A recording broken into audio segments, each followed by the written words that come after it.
Recording in progress.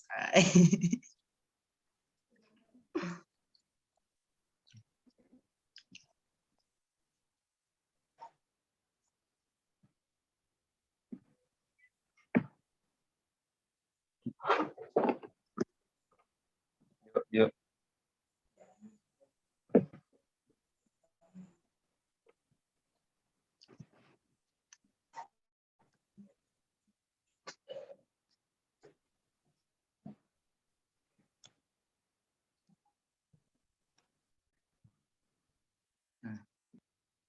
Oke, selamat sore semuanya, menjelang malam.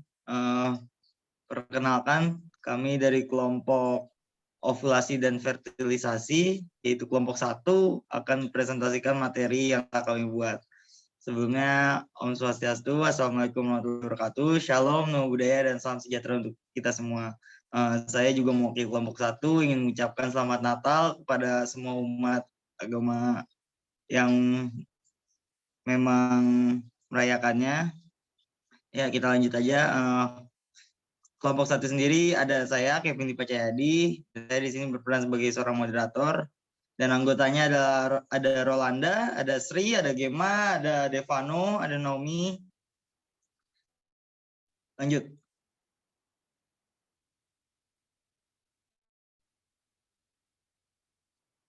Ya, teman-teman di sini mungkin sebelumnya pernah mendengar ovulasi. Anjing, kecil banget tulisan.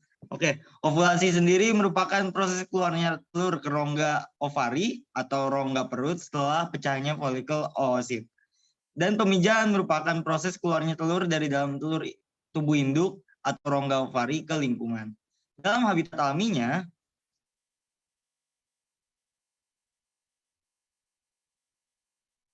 ovulasi dan pemijahan ikan akan terjadi secara alami setelah adanya stimulasi yang berasal dari faktor lingkungan seperti suhu, fotoperiode, salinitas, pasang surut, dan beberapa faktor lainnya. Selanjutnya akan dilanjutkan oleh teman-teman saya. Lanjut, guys.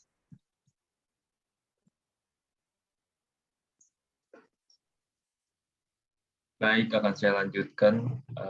Namun, dalam lingkungan budidaya, beberapa faktor lingkungan yang hilang menyebabkan kegagalan ovulasi dan pemijahan ikan. Oleh karena itu, penggunaan hormon eksogen merupakan salah satu cara yang efektif untuk merangsang pemijahan ikan. Lalu, pelepasan satu telur pada ovulasi terjadi karena pertama ada ukuran telur yang sudah matang, daya kontraksi baktif dari folikel bertindak sebagai otot halus yang menekan satu telur keluar, daerah tertentu pada folikel melemah, membentuk benjolan hingga pecah dan terbentuk lubang pelepasan hingga telur keluar. Lanjut.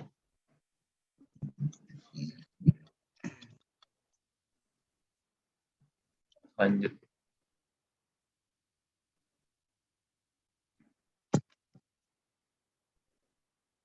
Baik, selanjutnya setelah ovulasi ada fertilisasi. Fertilisasi adalah proses penyatuan ovum sel telur dengan spermatozoa, di mana proses ini merupakan tahap awal pembentukan embrio.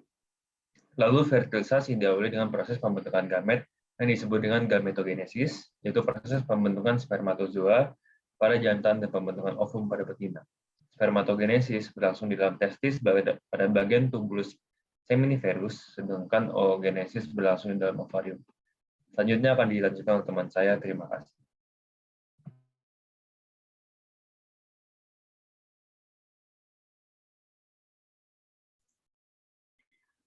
Fungsi fertilisasi selanjutnya adalah fungsi fertilisasi. Dalam prosesnya, fertilisasi mempunyai dua fungsi utama, yaitu fungsi reproduksi dan fungsi perkembangan. Pada fungsi fertilisasi reproduksi memungkinkan terjadinya pemindahan unsur-unsur genetik dari orang tua atau induk. Untuk fungsi perkembangan, fertilisasi kemudian membentuk pronukleus betina yang akan melakukan zingami dengan pronukleus jantan dan akan membentuk zigot, akhirnya akan berkembang menjadi embrio dan fetus.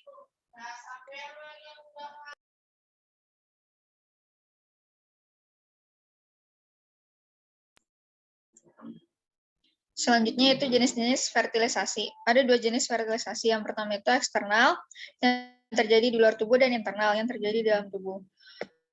Untuk fertilisasi eksternal, proses pembuahan ovum oleh sperma terjadi di luar tubuh organisme betinanya. Proses ini dapat ditemui pada golongan ikan dan katang. Golongan ini selalu mengeluarkan telur-telurnya dalam jumlah banyak untuk mengatasi banyak gangguan di sekelilingnya dari faktor alam maupun binatang pemangsa. Pada fertilisasi internal, proses pembuahan ovum oleh sperma terjadi di dalam tubuh organisme betinanya, sehingga lebih aman dari gangguan faktor luar, tersimpan di dalam rahim organisme betinanya. Selanjutnya akan dijelaskan oleh teman saya. Selanjutnya ada studi kasus yang diambil dari salah satu jurnal. Spotted talking catfish atau spotted truffle catfish merupakan nama umum dari ikan Agami Sisoboma culatus. Ikan demersal ini merupakan ikan introduksi dari delta sungai Amazon yang sudah mulai dikembangkan oleh pembudidaya ikan hias di wilayah Jabodetabek.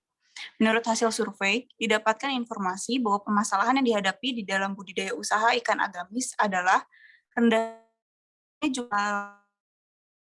rendahnya daya tetas telur, serta tingkat sintasan larvanya yang juga rendah, sekitar 50%. Dalam satu siklus pemijahan, hal ini juga berkaitan dengan kualitas induk, khususnya kualitas telur yang dihasilkan selama proses pematangan gonad. Selanjutnya.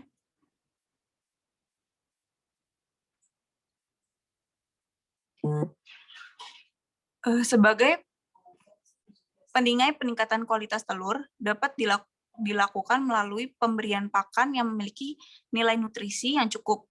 Ovulasi merupakan proses keluarnya telur ke rongga ovari atau rongga perut setelah pecahnya folikelosit, dan pemijahan merupakan proses keluarnya telur dari dalam tubuh induk, itu rongga ovari ke lingkungan.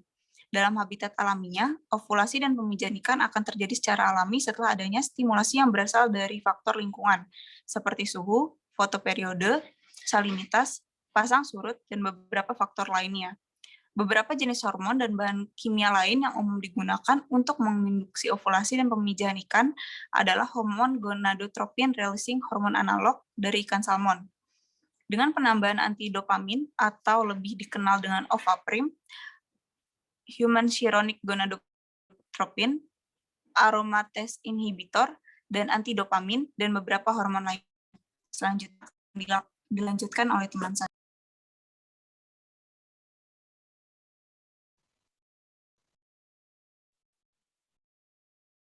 Baik, selanjutnya ada parameter yang diamati pada penelitian ini terdiri atas yang pertama waktu laten atau jam, yaitu waktu yang dibutuhkan ikan sampai telur ovulasi dan memijah dihitung dari waktu penyuntikan terakhir.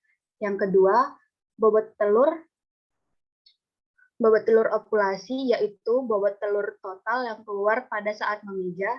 Yang ketiga, jumlah telur ovulasi, yaitu jumlah telur total yang keluar pada saat memijah yang didapatkan dengan membandingkan antara bobot total telur yang dikeluarkan dibagi dengan bobot satu butir telur.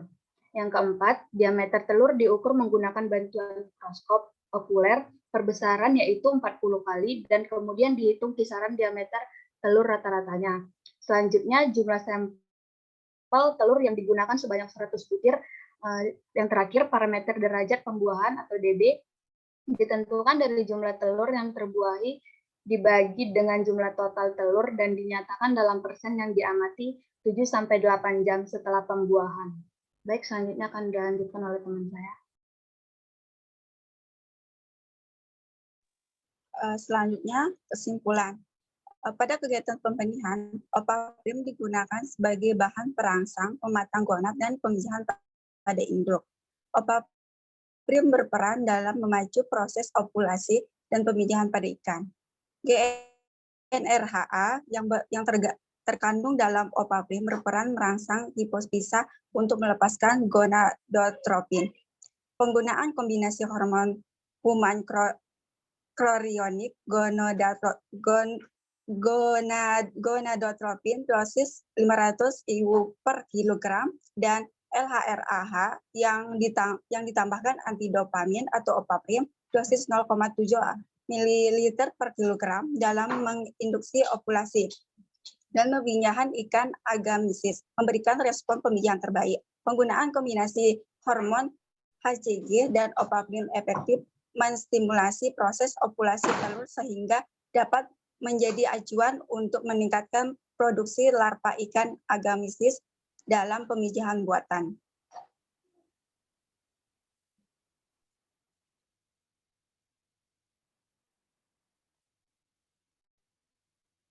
Oke, karena sudah mencapai kesimpulan, berikut adalah daftar pustaka yang kami gunakan sebagai acuan untuk presentasi kami pada hari ini. Nah, presentasi sudah selesai teman-teman. Itu saja dari kelompok 1. Saya tutup.